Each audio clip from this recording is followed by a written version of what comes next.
Melbourne Air Race is beginning to loom big in the public imagination, and the wife of the Agent General for Victoria names the first new plane to be especially built for the contest. Hello, a very warm welcome to my YouTube. Well, yes, again.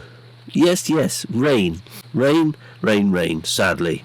Hopefully I can brighten your evening with this new film. It's all about the Havilland DH88 Comet. The first Comet to arrive is being flown by O. Cathcart-Jones and K.F.H. Waller. It was produced by the Havilland Aircraft Company to ensure that a competitive British entry would be available for the 1934 MacRobertson Air Race between England and Australia. The race was sponsored by Australian confectionery giant MacPherson Robertson to celebrate the 100th anniversary of the state of Victoria. The third by Jim and Amy Mollinson, both with countless aviation feats to their credit and providing a formidable combination. Despite British successes in air races such as the Snyder Trophy, the UK aircraft industry did not have a suitable contender, and so Geoffrey de Havilland, who was determined that the race should have a British winner, took on the challenge. Initial estimates placed the cost at around £50,000 per aircraft. That's back in 1934. With little prospect of an individual customer being able to come up with that sort of money, they formed a production run. The de Havilland board based their decision to finance the project purely on prestige and any resulting research data. Each aircraft was sold for £5,000, provided they were ordered before February 1934. 3 aircraft were initially ordered for the race, and the first aircraft was that of Golf Alpha Charlie Sierra Papa, which flew on the 8th of September 1934, just 6 weeks before the start of the race. This DH88 was purchased by Jim and Amy Mollinson, with the view of the pair of them flying it to Australia.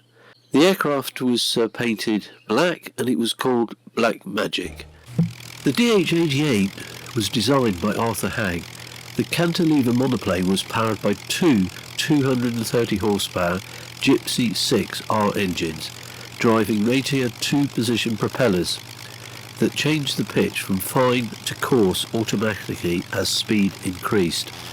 2 crew could be seated in the tandem behind 3 large fuel tanks, which provided a maximum range of nearly 3,000 miles.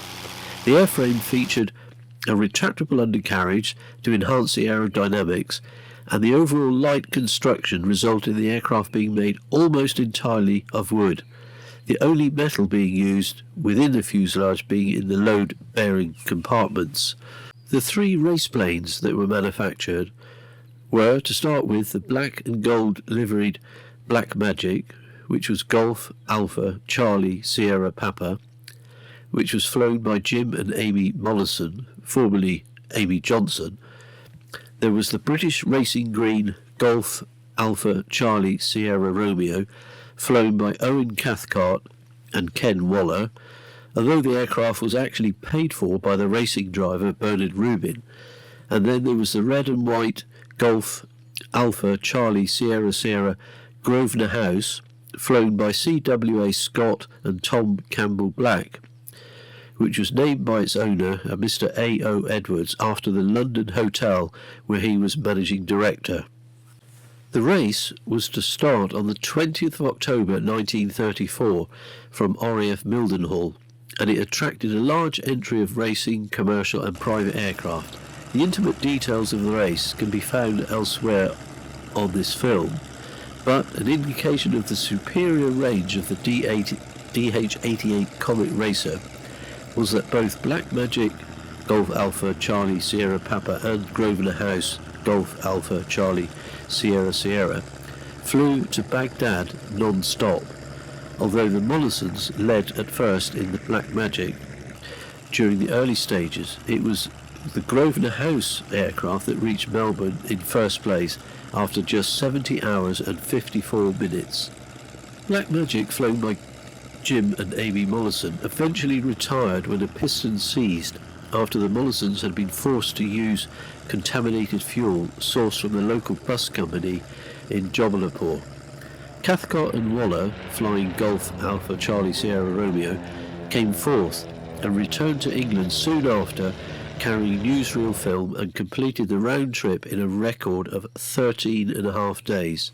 Upon its return, Grosvenor House, Golf Alpha Charlie Sierra Sierra, was commandeered by the Air Ministry, who flew it to Martlesham Heath for evaluation trials.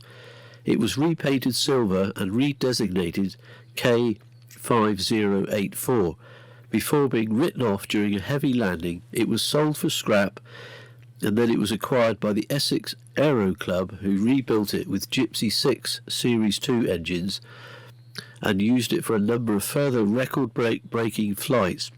It had been renamed as the Burberry when Arthur Clouston and Victor Ricketts took it on an outstanding flight from Gravesend to Blenheim, New Zealand and back on the 15th and 26th of March 1938, covering the 26,450 miles in 10 days, 21 hours and 22 minutes.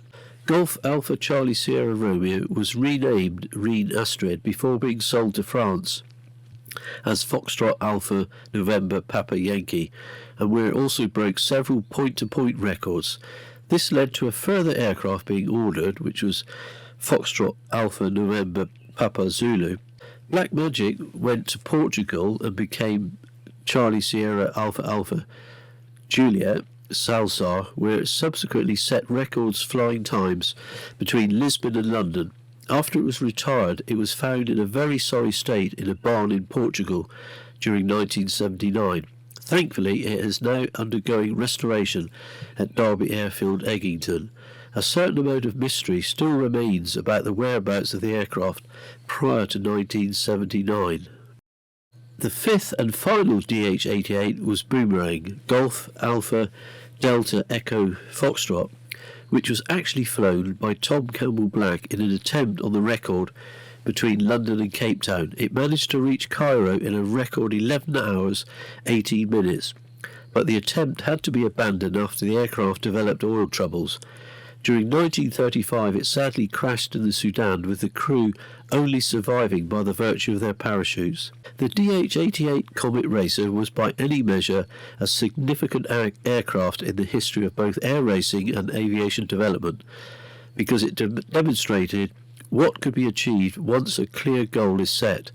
The Havilland Aircraft Company could have continued on their corporate path, developing civil and military aircraft in great numbers. In closing this short film about the DH88 Comet, I would just like to pass on what happened to the various pilots that were in this race. Tom Campbell Black, unfortunately, he was killed in an accident in Blackpool Airport in 1936 when his Percival Gull was in collision with a Hawker Hart, and the props from the Hawker Hart smashed into the cockpit and killed Tom Campbell Black. E.W.A. Scott, his co-pilot on that trip to Australia, carried on with a career in aviation until 1946, by which time he'd become very depressed and sadly shot himself in 1946.